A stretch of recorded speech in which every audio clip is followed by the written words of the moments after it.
88 રૂપિયા ભાવ પડ્યો છે. તમારા હતા? હા એટલે તો આપણા ખેડૂત છે. હા ગ્રીન બીટા વેળા. 90 રૂપિયા ભાઈ, 90 રૂપિયા ભાઈ, ખાલી 90 રૂપિયા ભાઈ, ખાલી 90 રૂપિયા ભાઈ, 90 રૂપિયા દાદુભાઈ, 90 રૂપિયા ભાઈ, 90 રૂપિયા. પડતો ક્યાં ગયો? બદલાશો ને? અત્યાર સુધી વાંધો નહીં.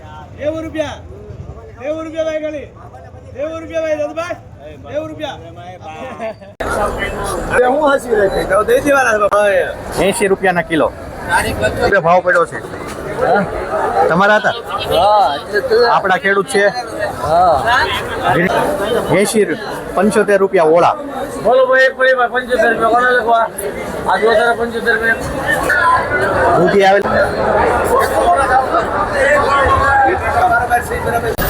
આ ક્વોલિટી જોઈ શકો છો ફૂલે 70 રૂપિયાના કિલો. બે આપી છે તેવી તો ભાવ 23 રૂપિયા ખાલી ભાઈ, ખાલી 28 રૂપિયા ખાલી ભાઈ.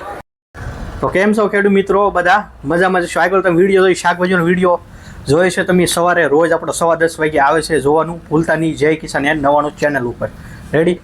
અને આ શોર્ટ વિડીયો માધ્યમ છે એટલે માહિતી આપી છે તમને દવાની કંઈક માહિતી મળે. અત્યારે ઘણા લોકોએ ભીંડો રીંગણી સોંપ્યું છે પણ છોડવો વધતો નથી અને છોડવા જવાના પણ પ્રશ્ન છે.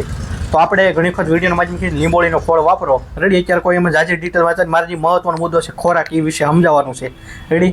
નથી આપણે જીવન મારવાની દવા તમને સમજાવવાની નથી, તમને મારે કોઈ ઓલી વિશે સમજાવવાનું. આપણે ખોરાક છોડને ખોરાક હશે ને તો બધું થાય રેડી. આપણે એક જ વિચાર કરવાનો કે આપણે અત્યારે 2 પોટકા નીકળે છે અને 3 પોટકા કઈ રીતે નીકળે. તો ઈળની દવા મારવાથી એમ ન નીકળે. શું લેવા ક્યારે નીકળે કે હેઠે જમીનમાં કાંઈક એને પોષક તત્વની જરૂર હોય આપી ત્યારે એ થાય રેડી. આજ રોજ વિડીયો શીખવાનું છે આપણે. એની માટે વાત કરીએ તો આ ગ્રીન વીટા છે. આજે ખેડૂતે 9મી વખત મગાવ્યું છે. આ 9મી વખત ગ્રીન વીટા રેડી મારે ખેડૂત વાપરે છે. 9મી વખત આની વિડીયોના માધ્યમથી 9 વખત ખરીદ્યું છે રેડી. પછી આ ડ્રીપ કે પ્લસ છે. આજે આપણે બોટાદ બાજુ 3 લીટર મોકલ્યું છે રીંગણી પાવ માટે. આ બંને વસ્તુ એને મોકલી છે. પછી આ છે DEP ખાતર લિક્વિડ ફોર્મમાં પિસ્ટારી રેડી. આ વસ્તુ રેગ્યુલર તમે આપતા રહેશો એટલે તમારે 2 ની 3 થાય 3ની કદાચ 4 થાય. ખોરાક હશે તો થવાની. આપણે સમજીએ હું સારું ઈળ આવી જશે, ઈળ મારી નાખી. ઈળ તો મરી જાય પણ ખોરાક દેવાનો હોય, પોષક તત્વ છોડને જરૂર હોય, આપણે આપતા નથી. એ આપશો એટલે આપણે જરૂરથી સોલ્યુશન થશે. કોઈ ભીંડો રોપ્યો હોય રીંગણી છોડવા ન જવા દેવો તો આ મમરીનો ઉપયોગ કરો રેડી. હા 40 દિવસ સુધી આનો મમરીનો કેપ રહેશે. ખાડે ખાડે આપી દો રેડી. આ વસ્તુ સારી છે. આ હજી વાપરશો તો તમને ફાયદો થાય. તમે 2 વીઘાનું બકાલું નવું કર્યું ને 1 વીઘાનો ઉપયોગ કરો ને 1 વીઘામાં ન કરો તમને ખબર પડશે છોડમાં હું ફેરફાર થયો છે રેડી. બાકી કોઈ વધારે કહેતા નથી. કાલે મળશું નવા વિડીયો નવી માહિતી સાથે.